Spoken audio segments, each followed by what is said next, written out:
Salvation Society. God save Donald Duck, vaudeville and variety. We are the Desperate Dan Appreciation Society. God save strawberry jam and all the different varieties. Preserving the old ways from being abused. Protecting the new ways for me and for you. What more can we do?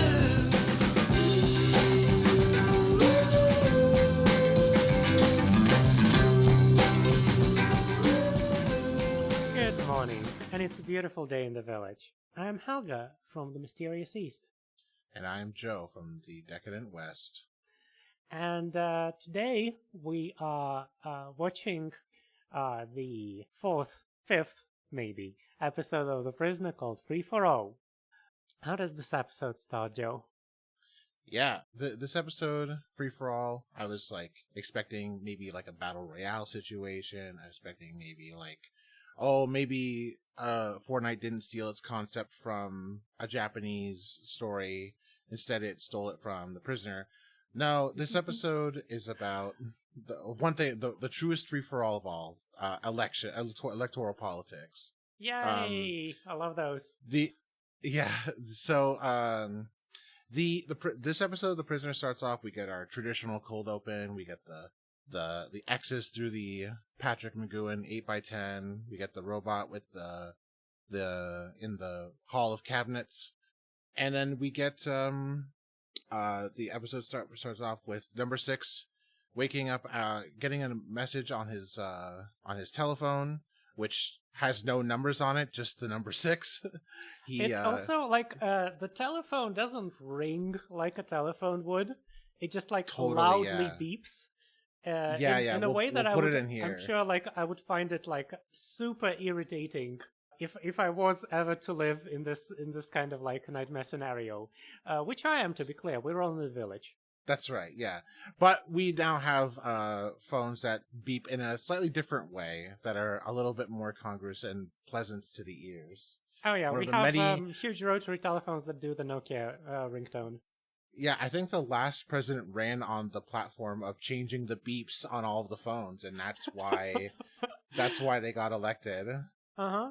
So we get new number 2 this time, who is another gentleman with a scarf, bit of an older guy, I guess, blonde. He is serious in a way that I think some of the other number 6s were number 2s. I keep doing this. Some of the other number 2s were more jovial. This guy, I think, is pretty much all business all the time. Yeah, he does have a slight sort of dandyish appearance and demeanor. Very much reminds me of a little fancy lad, but just all grown up and old. Aged Queen is what I thought number 2 and number 6 sounded like when they were having their little back and forth. It's a very British, I'll say, conversation. And by British I mean stage, like stage British, like conversation. I'm sorry, did you say Aged Queen? Uh-huh. A gay person who is... Oh, yeah, like a gay wad. Yeah. Uh-huh. Yeah.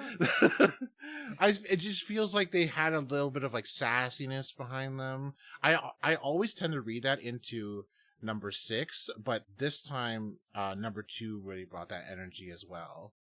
Oh, yeah. I kind of suppose he did. So we get number 2, he calls number 6 on the telephone, but to disorient number 6, he immediately appears on the television. Yeah. Instead, inquiring about number 6's health. Yeah. There's this really interesting doubling of the hello and good morning when number 2 answers number 6 on the telephone. So we're meant to be hearing it from the telephone and from the television, just coming at us from all fronts. Mm-hmm. Number 2 says, "What are you up to?" And number 6 is minding my own business. and and number 2 says, "So will I. May I join you?" And number 6 says a phrase I have never heard before, and it's "The mountain can come to Muhammad." You And really then he haven't hangs heard up. that one? I on my life I've never heard "The I- mountains may come to Muhammad." I think this is like fucking what's it called? It's a saying which fell out of use because of the kind of racial implications. Which Right. is the full saying goes, if the mountain doesn't come to Muhammad, Muhammad will come to the mountain. And the kind of like intent is that like you are not waiting for fate to like do the impossible. You kind of like put it in your own hands, even if it's kind of a lot less impressive. Interesting. So yeah, and they greet each other like when like number 2 suddenly appears like in number 6's door, and he says Muhammad, and number Yeah. 6 replies Everest, I presume. I never had a head for heights, which, big mood, as well. This number 2 is quite relatable to your humble host. Oh, really? So if you were to choose between the ocean and the mountains, you would choose the ocean. I think I would choose the ocean, honestly. Don't like the ocean, don't like what's inside of it generally. I think we're really on the right track by trying to systematically destroy the thing. But I will say, I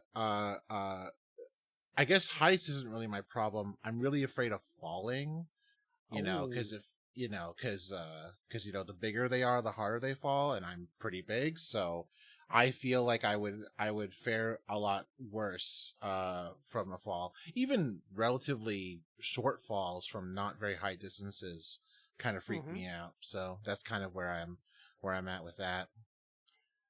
Yeah, so he appears with a woman in tow, who is, I think, number 58. Yeah, 58. Ding, ding, ding. Yep, number 58.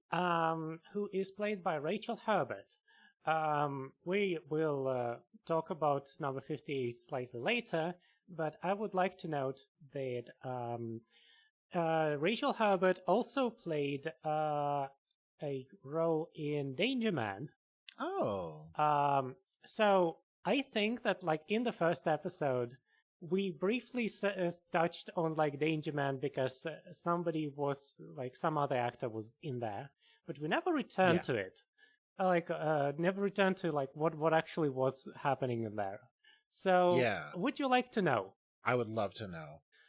Okay, so Danger Man, also known as Secret Agent in the US, was a 1960s spy series in which Patrick McGoohan plays somebody called John Drake, who is a pre-Bond kind of spy archetype. Who he's much less action oriented than Bond is. For example, he doesn't carry guns. He still fights people sometimes, but he finds guns distasteful. He doesn't really romance women as such, and he also in the first season he works for NATO. The first season was produced in the US by CBS, I think, and then the funding ran out, and for the second season they got it the ITC picked it up.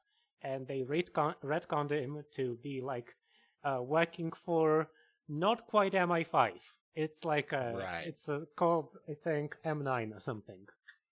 Sure. And Patrick McGoohan did 4 seasons of this show, and then he excused himself to go work on The Prisoner. The obvious conclusion of okay, so you have a show in which a guy is a spy, and then you have a show in which a guy who is a spy who resigns and gets tortured. Is that they're the same guy, right? And that maybe The Prisoner is a meditation on Danger Man as like a series, and like the way that the producers on that series were exerting pressure onto Patrick McGowan. Very interesting. And The Prisoner is also, this episode was written by Patrick McGowan, so like that definitely lends credence to the idea that The Prisoner is like like you said, like a meta commentary on Danger Man. Yeah. By the way, for this episode of the podcast, I watched, let me see, around like 5 episodes of Danger Man. In like from different years. Like the first season's kind of trash, but I kind of enjoy the second season, partially because this is not reflecting well on Patrick McGowan, who is the main writer of The Prisoner, but like the women in Danger Man are considerably like more human than women in The Prisoner. Because like in The Prisoner, women are all like kind of damsels falling over themselves to like fall for number 6, or they're like crazy, or they're betraying number 6. And in Danger Man, women are allowed to be people. With like some 1960s restrictions, but like in the first episode I watched, a woman was like the station chief for like the secret agent organization in Beirut. Also like the fact that there's not really like romantic storylines means that women don't have to fall for like John Drake the same way that they always fall for number 6. Right. And the kind of political commentary that we've been missing from The Prisoner is also like present in Danger Man to some degree. So, for example, season 2, episode 1, which is called Yesterday's Enemies. It's called Yesterday's Enemies. It's deals with a guy who got booted out of the secret agent organization in the 40s because he had some communist sympathies in the 30s, because the communists were the only ones fighting Franco and Mussolini.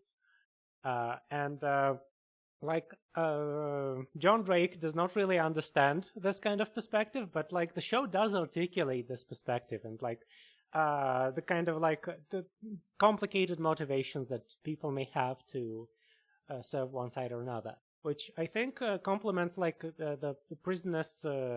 The prisoners somewhat divorced from like the day-to-day of world politics, and I think like Danger Man is a good sort of complement to that, where like it focuses on the politics a lot. I do have to say that like the last 2 episodes of Danger Man take place in Japan, and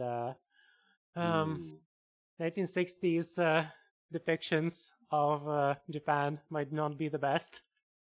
It feels I can only imagine the way that James Bond when 007, when James Bond went to Japan, you know, that's already pretty dicey, but Danger Man television is like the original what's it called, the original US opening for Secret Agent had this like song, sort of like goofy little rock song, where the chorus is Secret Agent Man, like Secret Agent Man. Oh my god! The problem is that the kind of recording's not great, and the No! guy's mumbling, and so it sounds like Secret Asian Man. No! Oh my god! Thankfully, he does not become entirely Japanese, but right, yeah. You know, it's mysteriously a Japan filled with white people for some reason. Sure. Anyway, yeah, I enjoyed my little excursion into Danger Man. I think when we're finished with the prisoner, we might go back to Danger Man for some choice episodes. Yeah, there's a lot of episodes, so it would be quite a daunting task to do every episode, but I would love to check out some of them at least Yeah, just for some more context. Yeah. you can definitely see the contours of the prisoner forming through there. There's an episode in which there's a place called the Village. It's not actually called that, but everyone refers to it as the Village, from which no one can escape, etc., etc. Interesting. Anyway, yeah, let's get back to the show that we're Yeah. actually covering. Yeah, the prisoner by written by Patty Fizz, which was Patrick McGowan's writer pseudonym. Oh, Yeah. Patty Fizz. There's something interesting that number 2 says to number 6 when we get introduced to number 57, or number 58.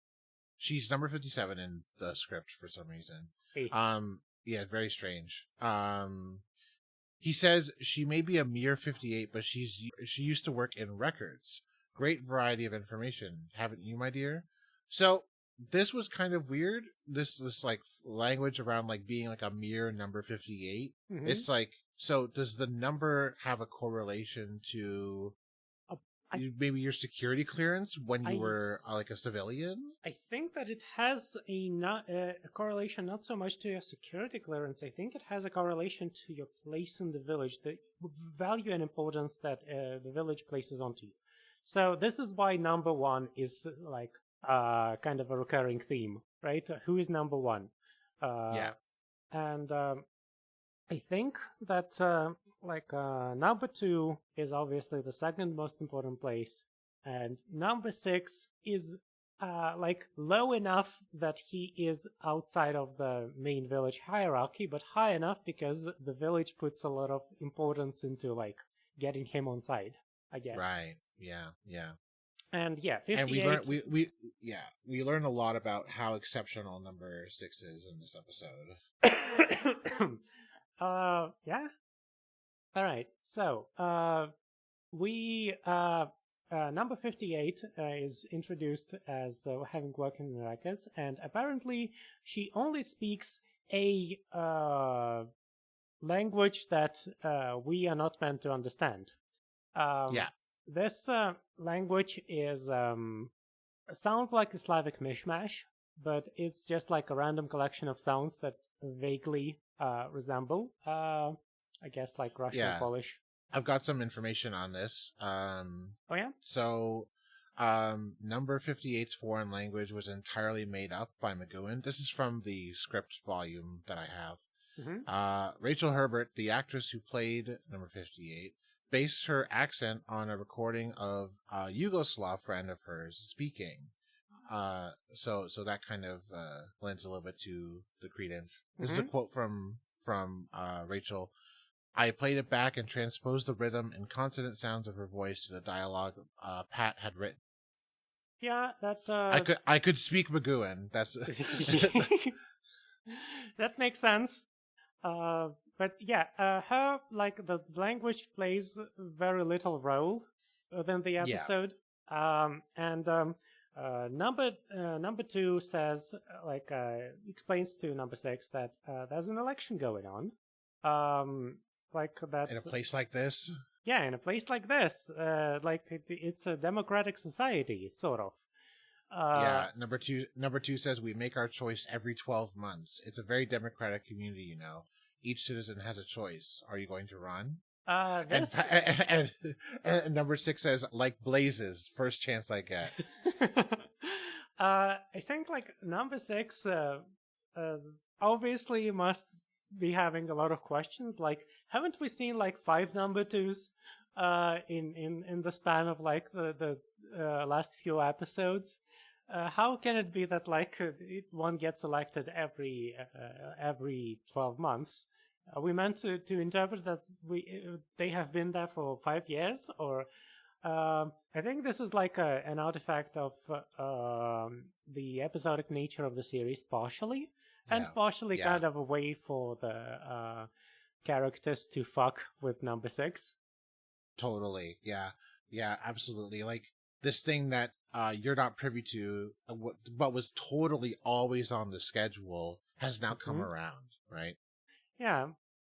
So number 2 invites number 6 to walk with him during the proceedings of the election.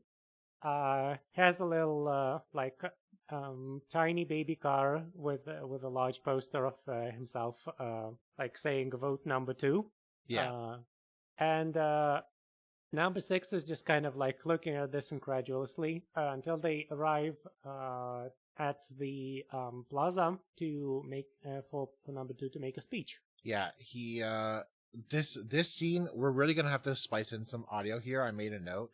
There's number 6 and number 2 are on this balcony and they're overlooking this crowd of people. They've all got their umbrellas. They're all chanting, they're chanting for number 2, they're chanting, speech and all this other good stuff. Mm-hmm. And number 2 has a megaphone and he says, let me just look up here. Good citizens of our community. And the crowd says, hear, hear. There's a lack of opposition in the matter of free elections. This is not good for our community and reflects an acceptance of things as they are. We know what we must do. What must we do?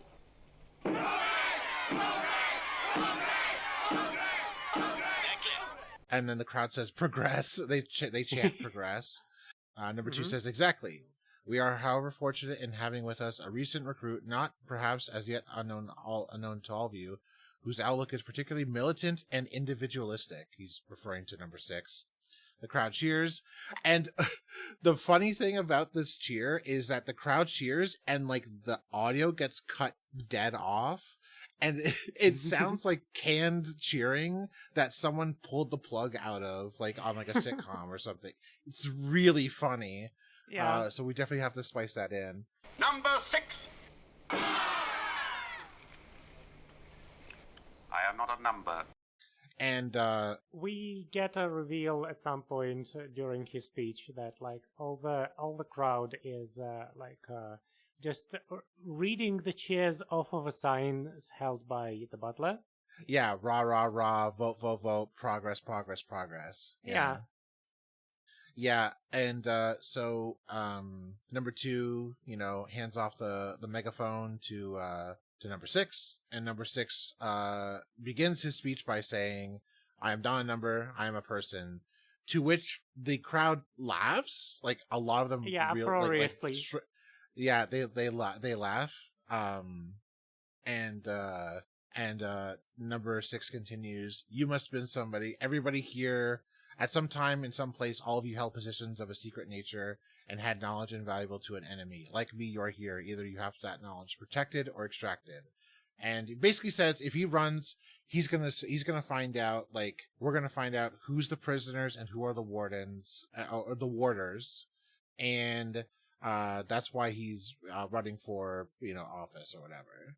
So a very interesting turn of events for number 6 to sort of like play ball in a really dramatic way that I don't think we've seen really in the show so far. Yeah, it's he is trying to like kind of play it both ways, to be both like controlled opposition and actually secretly like the real opposition. Yeah. We haven't mentioned that there is a like condition that when like number 6 inquires like what happens if he wins, he is told that the identity of number 1 will no longer be a mystery to him. Right. And that's maybe why he like collaborates, one of the reasons at least. Absolutely. Back to the Everest comment, when number 6 calls number 2 Everest, I presume, and then after number 2 makes that comment about a head for heights, number 6 asks, "Where's number 1?" And number 2 says, "The summit." And then we also get this great image on the television after number 2 has come into number 6's house, which is like a silhouette of a head. Yeah. And we'll be seeing that later. The theme of silhouettes is a very interesting visual motif throughout the episode. Right. I have written in my notes something about dying like rotten cabbages, but I don't remember where this comes from. It's part of number 6's speech. Oh, of course. Yeah. Unlike me, many of you have accepted the situation of your imprisonment and will die here like rotten cabbages. Yeah, I just I like the phrase "die like rotten cabbages." Like, oh, I have never interrogated the metaphysics of a cabbage, but I feel like it has already died. Yeah, that's so true. You know, at some point when the fruits of this earth are separated from its mother, it is only a mere time before it reaches its end. Human beings, cabbages, we're all just off the umbilical cord here. It's just that we have the agency of survival. So after the eating of cabbage, after the passionate speech that number 6 gives, instantly, like the crowd pulls up, like vote for number 6. Amazing, incredible scene. Just made me howl with laughter. The immediate unveiling of a giant 10-foot image, the same image that gets X'd out in the beginning of The Prisoner. Oh yeah. Of number 6, and it just says vote number 6. Yeah, amazing. It's definitely like we've seen this image in a bunch of different places. It's Patrick McGowan's publicity photo at that time. Yeah, which is really funny. And yeah, I mean, if you got a photo, why waste it? You know, he looks very presidential here, I guess. Oh yeah. And so like very much so. He is spooked by this, and like the crowd instantly just like starts throwing confetti over him, and like our Manic Pixie Dream Slav like starts ushering him to the car. Yeah. And after that, when number 6 returns home, he sees from the balcony that this woman, number 58, is waiting for him, like outside of his apartment in the car. Yeah, just like waving to him. Yeah, he's number 2 basically says that during the election period, number 58 will basically be like your chauffeur. You'll have this buggy and this car thing, and that's yours. He says you're allowed to have, she'll be able to provide you anything that you want within reason, and sort of like that's the whole terms of you being elected. And so there's a message over the, does he receive a call, or there's an intercom message that says that he must be at town hall within a half hour when he wakes up. I don't exactly remember, but like I do want to highlight that like basically number 58 number 2 says to number 6 that like you shouldn't get heated up, because like knowing you it's like you might hate her, but like please don't. And like I took this to mean that like, oh my god, number 6's misogyny is kind of just like so well known. Yeah. And then okay, specifically about that line, you say heated up, but the subtitles in the show and the script say don't get het up. HET up. So which is an amazing phrase that I will be deploying many times when straight friends of mine express ignorance about queer issues and whatnot. Don't get het up, my dear fellow. Knowing your prejudices, I didn't give you a regular. That's what number 2 says. Right, yeah. And number 6 is very irritated because she doesn't even speak English. How dare she? Yeah, how dare she? Yeah, she's not even speaking a real language. You know. It's a total like meta breaking moment. But so number 2 says the buggy transport with the lady driver will be at your disposal for the duration of the election period. You will be expected to attend the dissolution of the outgoing Citizens Council in half an hour's time at the chambers at the town hall. Town hall, which we have seen in the first episode, I think. We also famously in had Arrival? Coachella Yeah. in it. Oh yes, we did have Coachella moment, and during the Halloween dress up scene, in that one in that episode, I remember that. He tries to number 6 tries to go to town hall using that buggy. Unfortunately, of course, his driver does not understand English and just kind of steamrolls him. And when he realizes that he will not get through to her, he just walks off, and she drives to basically stalk him. Yeah, basically, yeah. He follows a couple of footpaths. He goes through some parks and stuff. And then he ends up on the side of the road near this giant thing that just says free information. It's so weird. It's it's this plastic thing. It looks like a giant piano, and there's a keyboard on it, and there's a map, like a plastic sort of public transportation map. And he's trying to fidget with the buttons and trying to I guess get some information about where the town hall is. Which you would think that he would know.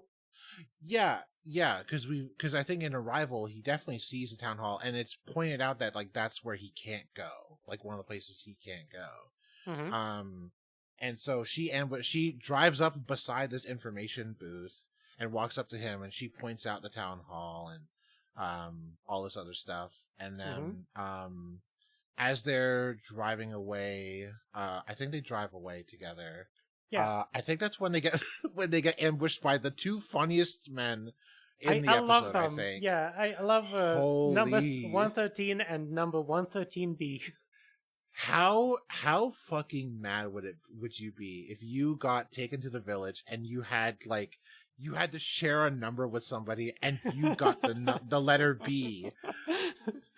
Holy hell. Yeah. Yeah, I'm number 69C. My polycule were captured on the border of redacted and redacted, and we were taken in. Yeah, so we can just he gets asked a bunch of questions, and no matter what he answers, they write essentially kind of very stock conservative answers for him. So will Titan Village security, something. Yeah, I have it here. It's it will spice in the audio. How are you going to handle your campaign? No comment. Intends to fight for freedom at all Smile. costs. How about your internal policy? No comment. Will tighten up on village security. Smile. How about your external policy? No comment. Our exports will operate in every corner of the globe. The idea of village exports is really funny. Yeah. And how do you feel? And then the last question is, how do you feel about life and death? Mind your own business. No comment. Just an incredible scene there. Yeah. I feel like this kind of shows maybe final point that the series makes about the elections, I guess. Yeah, I would say so. Let's discuss that a little bit later. So number 6, when he gets off the car, he is immediately met by a newspaper man who prints a newspaper instantly, supposedly containing an interview with number 6 where he tells all. Yeah. Which, by the way, this is a really interesting booth. It's a giant roll of newspaper that the guy unrolls a broadsheet of and then tears it off, and then that's the newspaper. Hmm. That's that day's edition of the Tally Ho, which is the name of the village newspaper, which yeah. is the most fucking British ass whimsy fucking name for a newspaper I've ever heard in my life. Yeah. Just imagine reading like bigoted tracts in the editorial section of the Tally Ho. It's like it's like Jesus Christ, you know? Yeah, I interpreted that machine as kind of like a printer, maybe like a newspaper printer. So he like just like made a newspaper fresh from the factory. Totally. Yeah, but like largely it doesn't matter. He number 6 rolls up that newspaper and walks into the town hall where a bunch of people are gathered to supervise the dissolution of the council. Yeah. And as soon as he walks into the town hall, there's a voice that comes from seemingly everywhere. It's not like locationally situated or placed within like the stereo mix to be coming from the distance. It's almost like it's coming from inside of his head. Quiet, isn't it, George Michael Dolans? I said, quiet, isn't it, George Michael Dolan? And it's giving him directions on where to walk in order to reach the town hall chamber, the interior chamber of town hall. Right. He opens up the these double glass doors, and there's a long ramp leading into the set of The Weakest Link, 1960s style.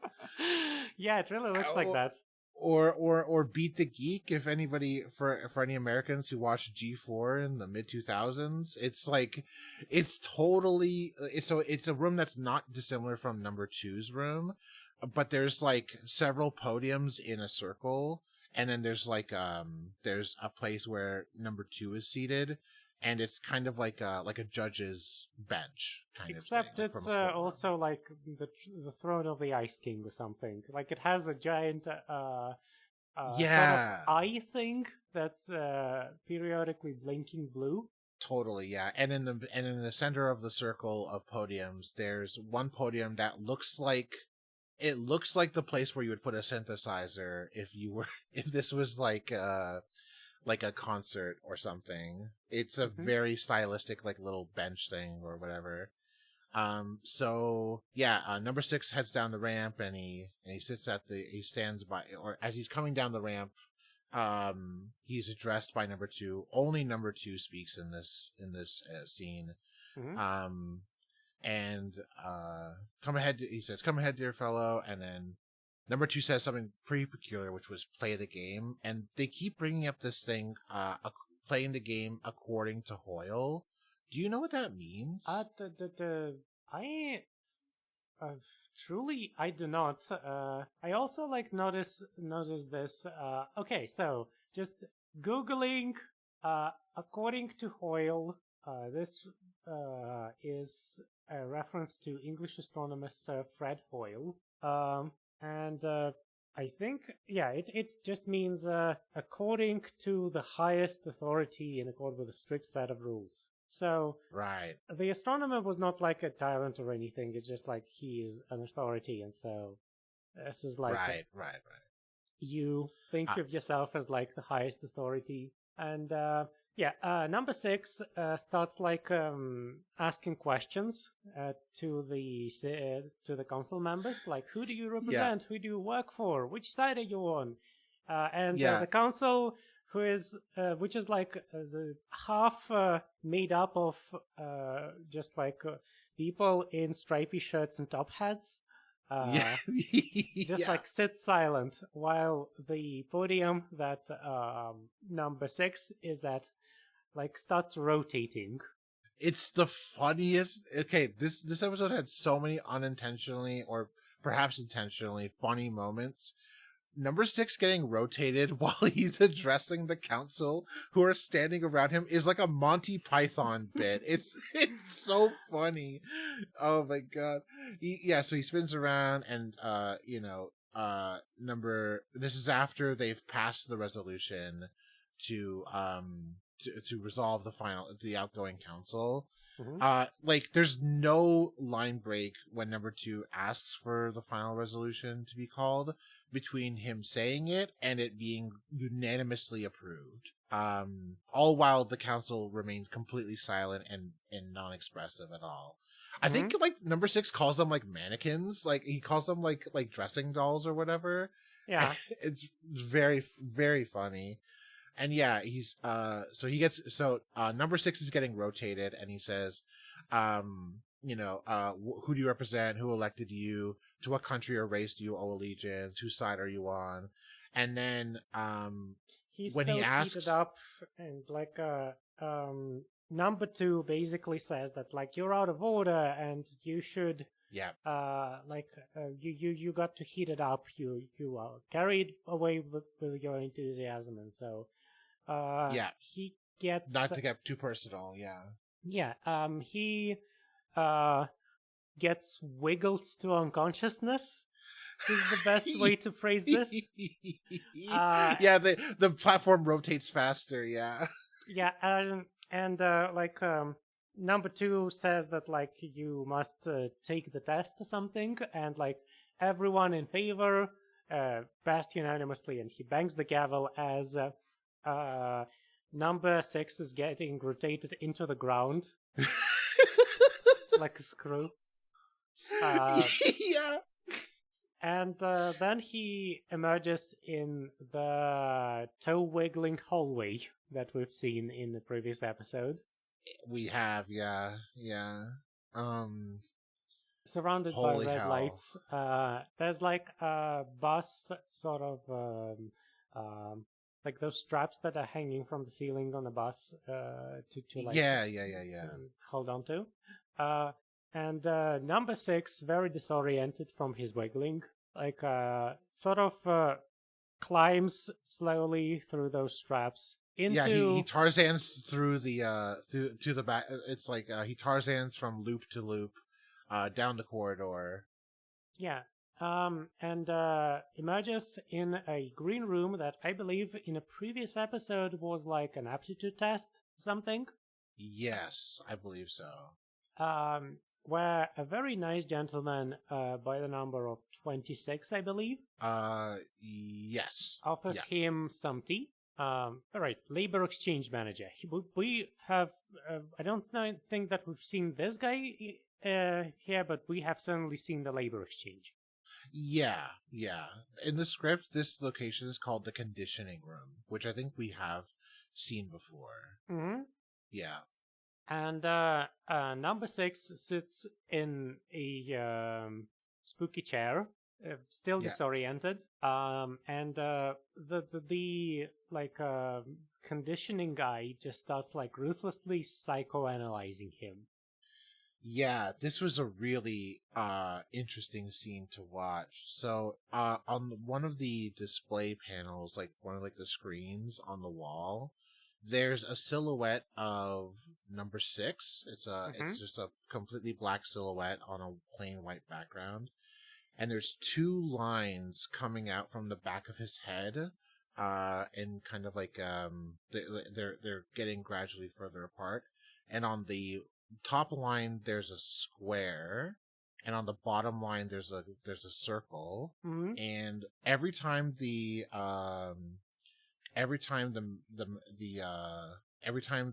exchange manager asks a question, one of these 2 objects, which are also like in profile in shadow, moves closer to the back of number 6's silhouette's head, and his actual head is framed right in front of his own silhouette. So it looks like 2 cartoon shadows shapes are moving towards his head, and we're meant to imply that this is a kind of lie detector test. Yeah, it's something spooky, definitely. Like very. Yeah. I think number 6 is not quite himself during this. Like he is, he doesn't speak at any point Yeah, when he never he's asked speaks. questions, and like, Yeah. it's just like kind of maybe he's telling the truth in his own mind, or maybe he's not. Anyway, this is very Thomas Was Alone kind of coded. Topical jokes about video games from 2014. Yeah. And by the end, these shapes get into his brain, and he passes out. Yeah. It feels like the manager is able to intuit, depending on the movement of the shadows, like whether what number 6 is thinking is a lie or a truth. Mm-hmm. And then basically the end of the interrogation, it happens when both shapes enter the back of his head. Mm-hmm. It's a very interesting way to depict, like, I guess in a pre MK Ultra disclosure world, what interrogation and like enhanced interrogation techniques would look like. It's a sci-fi, right? Totally. To make it clear, like I think it's kind of a low budget sci-fi way to depict sort of a mind control method, of which we've seen a lot in this in the show. Yeah. And we see, like, when the interrogation finishes, we see a little bit of number 2, I believe, speaking to number 1. Yes. Because, like, Yeah. he reports to somebody. So that's like a Yeah. little reminder that number 1 is an actual person.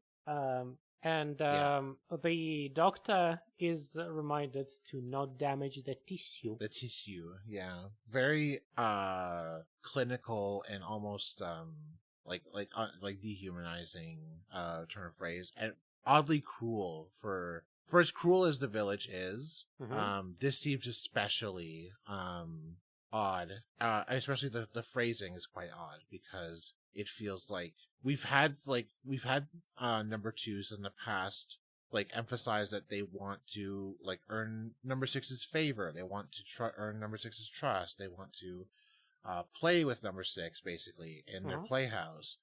But this one is like, everything's permissible except that we physically hurt him, basically.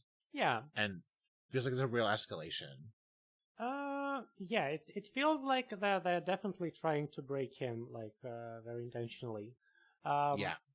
So after this scene, number 6 does not act like himself, I would say.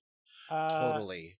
He is so very polite and deferential, and he smiles when he talks to the crowd outside of the label exchange, who are like shouting, and like there's some interview going on, and after that scene ends, we see a television interview with number 6, where he's just kind of staring straight into the camera, speaking in a sort of robotic maybe voice.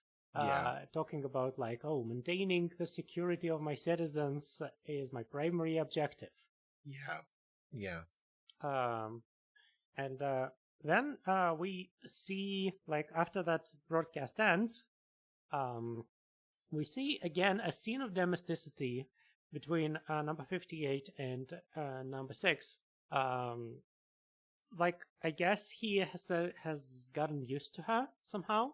Yeah, and, it feels like a part of that character change is that he's become more amicable to her. Yeah, and the television screen changes to, like, silhouettes of number 6 and number 2 kind of superimposed on each other, like Janus, Janus with 2 faces. Yeah. It's a little offset, so, like, I believe number 6 is seen as, like, the larger face, so the back of his head is like just falls into a completely straight line, which I felt like was really interesting, that they didn't exactly match up the size of the silhouettes. Yeah, I don't know, maybe it's just like too much work for them. Yeah, for sure. Anyway, after a little bit of this, like, number 58 starts going a little berserk, I would say. Yeah. Like number 6 tries to communicate with her, like saying be seeing you, and she has like her own language Yeah. interpretation. She says "Laizi zona," and I don't know, becomes manic, and like number 6 flees from her in the car. Yeah, he almost has like a break from whatever like new personality trance he's been in. Yeah. And he sort of takes he runs out of his own house, jumps in the buggy, drives away.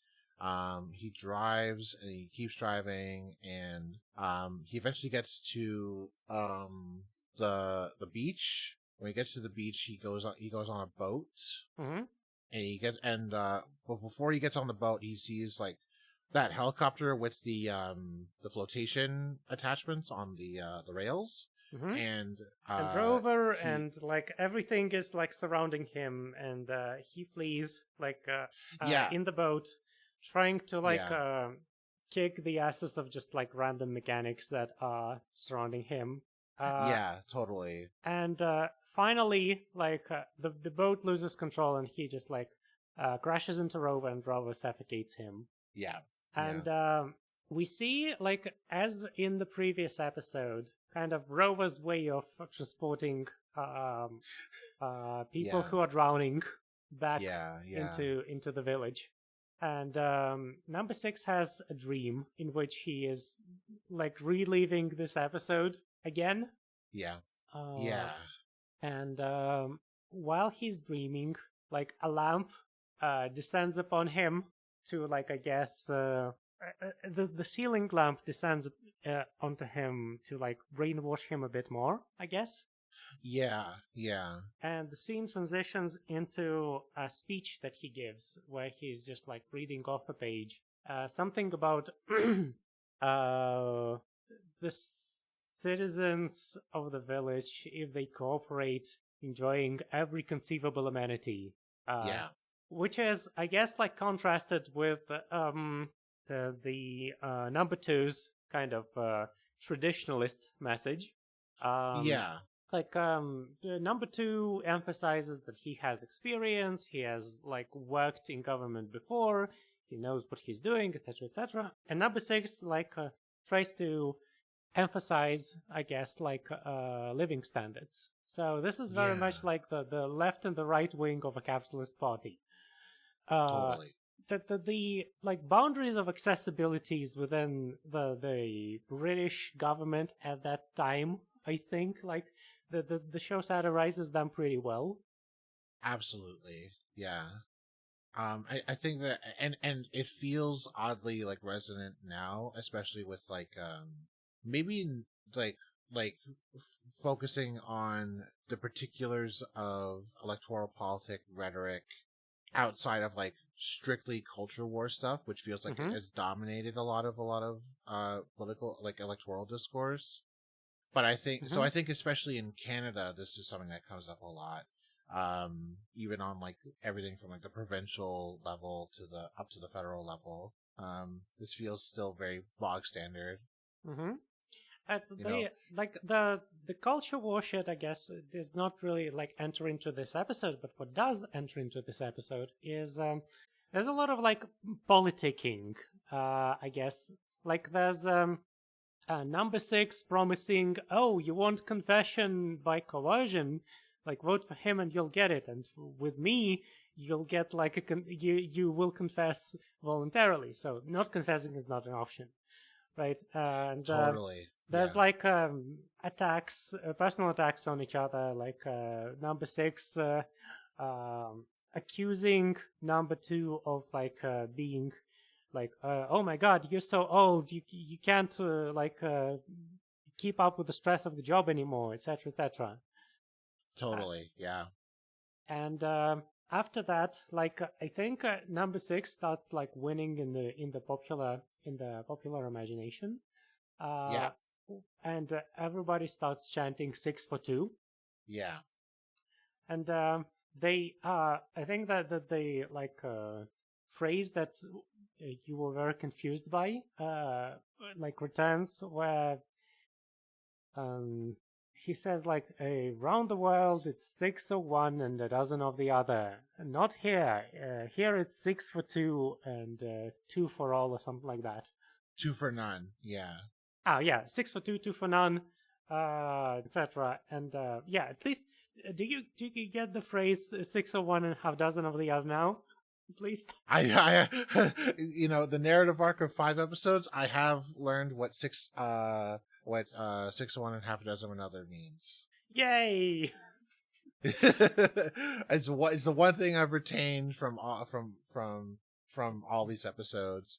But yeah, I there's this really fun exchange, kind of like when their crowds merge, like number 6 brings his own crowd to number 2's like speech zone, and they have this exchange about like, oh, I don't have spare time. Like number 2's like, I don't have spare time, and number 6 is like, aha, we're working him at his limit. You know, kind of like what you were saying about he's not able to keep up. Yeah. And number 2 asks, in your spare time, when you get it, what will you do? And then number 6 says, work less and play more, which is such a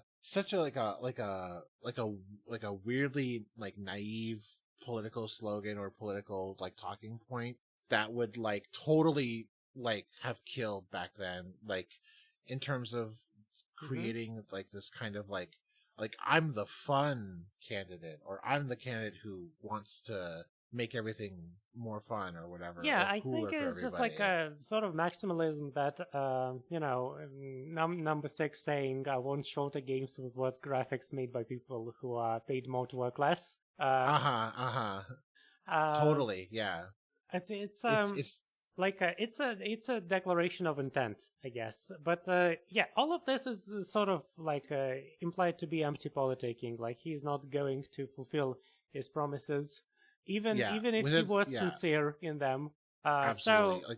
So there's a scene with number 6 and number 58 go into a bar where they're served non-alcoholic whiskey and vodka. Looks the same and tastes the same, and this enrages number 6 because he wants to get drunk. Goddammit! Number 58 brings him to a cave in which a genius chemist is brewing his moonshine, and number 2 is also there. That's right. Yeah, I'll have a double. Yeah, that's what number 6 says upon entering this cave of degeneracy. The scientist, or who's also acting as the waiter of his own speakeasy, is says with or without water, and number 6 says without, and he sits down, and when he sits down, number 2, who had who was covering up his head with like a coat, takes it off, and they sort of have a confrontation, and number 2 says a drop now and then steadies the nerves. And this is kind of like a commiseration, I guess, of a sort between number 2 and number 6, where they both kind of hate being here, and they're both like bound by their own like codes. But number 2 is playing like a long game with the genius chemist, because the genius chemist actually like doodles something on a blackboard, and they take advantage of that for whatever reason, I guess. Yeah, they come in, they take photos of what he was working on, and then erase it so he can start again new. Yeah, which is not how chemistry works, but this is like their way of exploiting everyone in the way that they want to exploit number 6. Totally. And number 6 drinks the moonshine and passes out, which I guess is like either because like the alcohol is so strong, or because like the chemist put something in the alcohol. Yeah. When he falls over, number 2 says, "I told you to not make it too strong." And the scientist just says like, "Don't worry, he won't remember anything," basically. And he says that it should carry him through to election day. Yeah, so they're kind of like microdosing, I guess. Not microdosing, but like they are bumping him with like various mind control methods and drugs and stuff to keep him through the election, like keep him docile through the election. And then the election day comes, and number 6 wins in a landslide. Like literally no votes cast for number 2. And so number 6 becomes the new number 2 with like very ornate, I guess, number 2 pin affixed upon him. Yeah. And the former number 2 and number 58 go to the to the city council to show him the ropes. I think they go to the observation tower thing. Oh, it's just like I forgot what the name of it is. It's just like I thought that it was the same building. Yeah.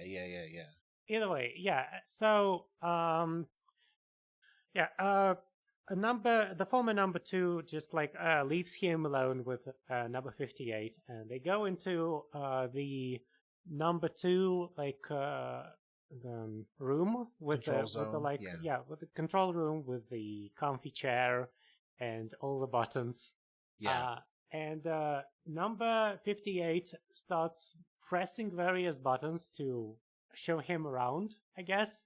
She's like very overjoyed by everything, and like just gives him more and more stimulation in a way that like for me just feels like hell. Yeah. It's like imagine if you went to a museum or a science center or something as a kid, and like the really like not like inattentive, but like the really excitable kid just starts touching all of the buttons and starts like like activating shit and whatever, and it's just like, yeah, this was a real panic moment, honestly. Yeah, and like let's not forget that this is like a 1960s vision of like sci-fi tech. So like she starts pressing buttons and like chairs emerge out of the floor, and like phones start ringing and stuff like that. And a stretcher for an emergency like rolls out of nowhere, and and it comes up right behind number 6. Mm-hmm. And number 58 at that point stops smiling, and like through some kind of like flashing lights and manipulation, she wakes him up, and he realizes that he's now the new number 2, and like attempts in a panic to like to tell everyone that they're free to go, he will like disable all the controls, they're free to go, and nobody of course reacts because everyone else is just like not quite as individual as him. At that point, a bunch of guys in mechanic suits straight out of the movie that we watched. Head? Yeah, straight out of Head, the mechanic segment. Just like guys in gray overalls start like emerging out of the floor to beat him up and detain him. Yeah. And he sort of like just tries to escape, like runs into a cave where a bunch of guys in sunglasses are just watching Grover in the corner. Yeah, very odd. People have different ways of spending time, and he gets subdued finally. He gets brought back to the number 2 observation room, where number 58.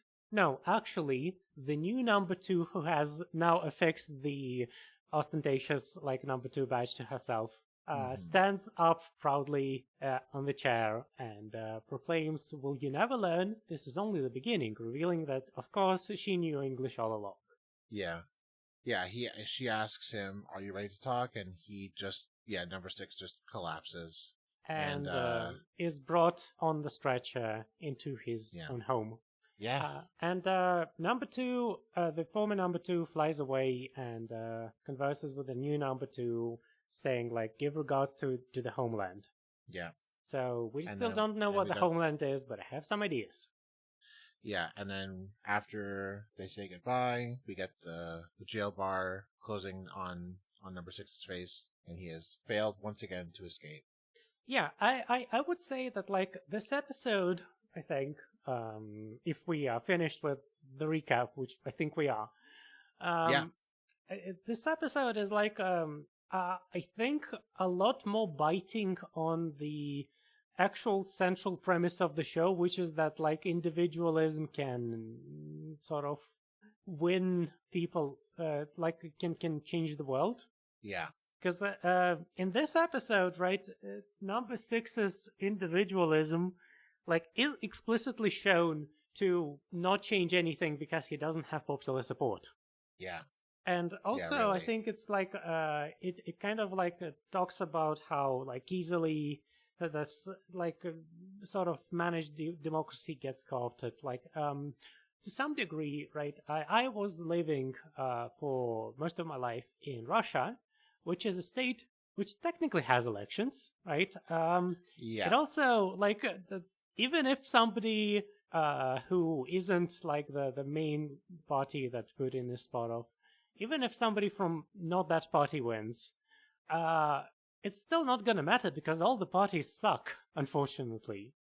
And Yeah. like the kind of bounds of acceptable discourse never veer away from what like Vladimir Putin would want. And I think like you will find some kinship with that perhaps in your own country's politics. Absolutely. We've got the Liberal Party, we've got the Conservative Party, and we got the Never Do Politics Party. It's just that we've got three flavors. We've got three flavors of liberalism rather than just two or whatever. I guess three viable ones, I should say.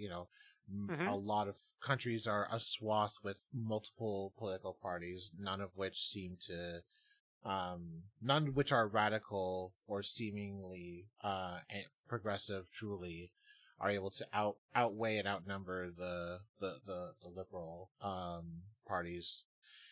Yeah, it's it's a thing that we've talked about, that gets talked about every election cycle in every, I think, liberal democracy, so to speak, or republic. It's the idea of like the opposition, the idea of like like the even lesser of evils, it all gets kind of boiled down to this simple dichotomy of just I think this episode's very, very biting in the sense that it's like number six is the elected opposition to number two. Number two himself elects number six to be his own opposition, and to the extent by which an incumbent or a ruling party can select an opponent that they feel like they might be able to beat or win against, is like a pretty compelling story. But then it gets flipped, where the whole plan all along was to get number six to win, not to be beaten, but to actually succeed. And I think that that's quite an interesting sort of like dichotomy in terms of like how this episode plays out versus how we see a lot of electoral politics lay out. Yeah, I think like to some degree it speaks to maybe if we're talking about Britain specifically, the UK. Yeah.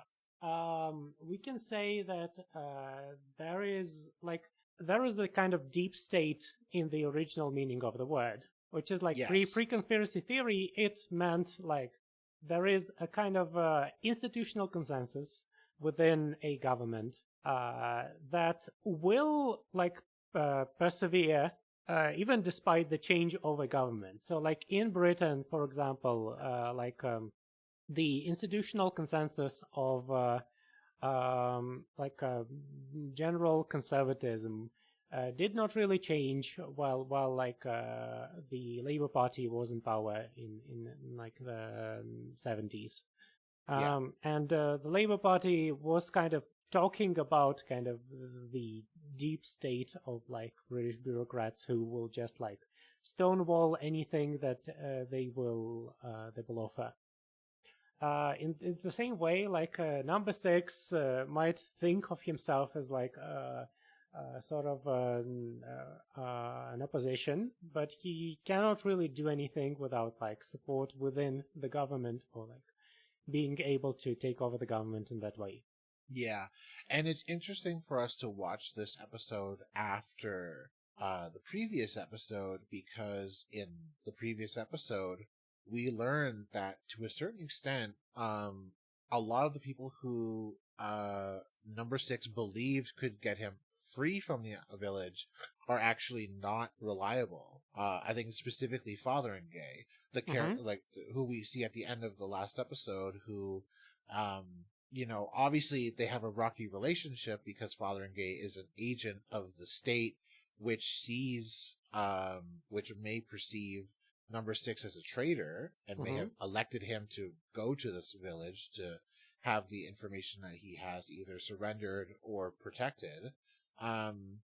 So now, so it becomes now this episode is like an evolution of that idea of you're really trapped here, and even if you want to leave, it will take some cooperation on our part to have you leave, and that's not going to happen.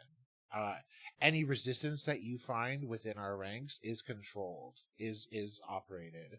I think number six's greatest flaw within his within the way that he conducts himself is that he assumes that he is one of many prisoners.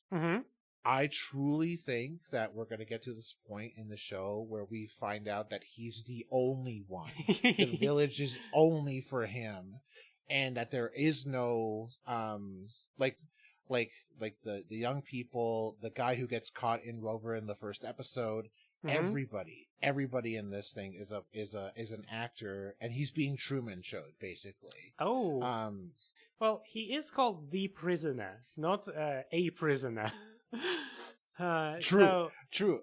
Yeah. And that conversation he has on the balcony where he says, "I will separate the prisoners from the warders," feels like it's an indication that he still has this occupancy with like finding collaborators. There is one thing that I did really want to bring up, but I forgot it until we were done the recap.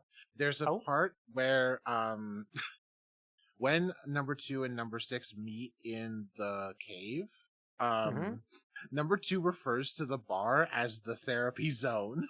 I really like that. It's like, where'd you British men go to therapy? The fucking pub, mate. Go down to the fucking watering hole. I don't know why I went Australian there, but Yeah. What do you think all the silhouette symbolism means? I think that it's it's very interesting. The silhouette motif to me just read as like, how would I explain it? I think the silhouette motif is like individual without identity. So we obviously see like number 6's hairline, we see his big ass nose, we see his mouth and stuff. But the silhouette is a silent, identityless individual, which feels kind of like the emblematic spy. Really, it feels like that's what you want. Is you want somebody who can blend in, who can hide in the shadows, but also somebody who has a designation. They have a code name, they have an agent name, they have disguises and stuff, but they also have a mission, right? They have an individualist purpose. And the idea of that being number 6's whole mantra is like, I am not a number, I am a free man, is such a strong characteristic for a person to have. And then to have the silhouette appear is kind of like an interesting way of like subverting his need to express his individuality. Yeah, and also like this is like a very literal flattening of a person, right? This is like Oh, yeah. what's it called? One-dimension projection. Sorry, two-dimensional projection, like of a person onto a frame, right? Yeah. That rids the person of all their color, and Yeah. I guess like in keeping with politicians, the specific like projection that is always used in this episode is the obverse, right? Like the profile. Uh, um, sorry, yeah, the profile. Yeah. Which like is the kind of projection that is often used in coinage in various I guess the places where a very important person is like meant to leave their mark, like their presence is felt. Like I'm thinking, I'm looking at this kind of projection. I'm thinking like George Washington or something. Yeah. And or like the like weird. God, do you remember the communist shit, the red brown clowns, like Communist Party USA or whatever, who Oh. had like a giant like profile of Lincoln, I think, in their conference. Ooh. Is this too much of a deep pull? I do not know this. I do not know this genre of people, but it sounds very cursed. I watched like Thought Slime. They at some point talked about like these people. This is where Burger King comes from. Not Wow. this is not important, but like yeah, like the statue, like profiles of Lenin, I guess would be my other like association. Right, so Yeah. like an imposing presence that sort of defines the country where it is and is used as a cudgel. And this is the way that both number 2's and number 6's position is used in the story. Yeah, totally. So on this show, we have a segment called the Village Improvement Committee. And That's right. do you have a village improvement for us, Joe? I do. Share it. Do you have one for us? Oh. I'm thinking it up. I see. Okay. Well, so in this previous episode, we've learned a lot about elections. We've learned a lot about controlled opposition and whatnot. I say, let us, for once, embrace the promise of liberal democracies and let us elect a village idiot. I know that right now within the current political climate, it feels like that's already what we're doing, but hear me out. Let me cook. Okay? I think that what we need a village idiot, and we need to elect somebody who is a source of mirth and merriment and joy and kindness, who is able to take it, who's able to speak truth to power, but only within the confines of which that can be spoken through mime-like gestures and the occasional song and dance, perhaps. Mm-hmm. I think truly that the village idiot is something that we've truly been missing. It feels like there's a lot of people who qualify, could be candidates, and I believe that it is a purely nomination-based system. One cannot run, one can only be told to run. That's my idea. Yeah, I mean, number 6 is kind of high in the running already. Oh yeah. So I think that what the village needs is that the line about our exports being bought across the globe intrigues me. Yeah. And so I think that we need a village import-export bureau. Like over the course of these episodes, we have, for example, seen number 6 make the definitely not a boat sculpture, Yeah. Right, we have seen various like cutesy signs saying questions are a burden to others and answers are a prison for oneself. Yeah. I think all of this could find a lot of purchase, I think, in the halls of British government. And Absolutely. I think the village could have fruitful trade relations with all the semi-democratic kind of like failing democracies of the world. Absolutely. I totally love that idea, and I find it an absolutely valid one. So we are closing off our episode of Local Service Only. I want to thank noisepace.xyz. I never say it correctly, which is home of a lot of shows that I definitely remember by heart. Waiting for it to load. Waiting for it to load. Wow, it's This is loading saying for it. such a long time. All right. Shows like Diet Coke and Lilith's House of Snacks. Finally, I pronounced it right the first time. Yeah, that's right. The Field Guide to Canadiana, which I have never heard, and I've never seen it before. I'm not even sure that it has episodes, but damn it, it's that. That's right. Henry Kissinger's Pokemon Going to Die. I still love this one, even though I will never listen to it. Yeah, it's good. It's a good show. It's got some good hosts. Yeah, I liked some of the hosts definitely. That Joe person though, total drag.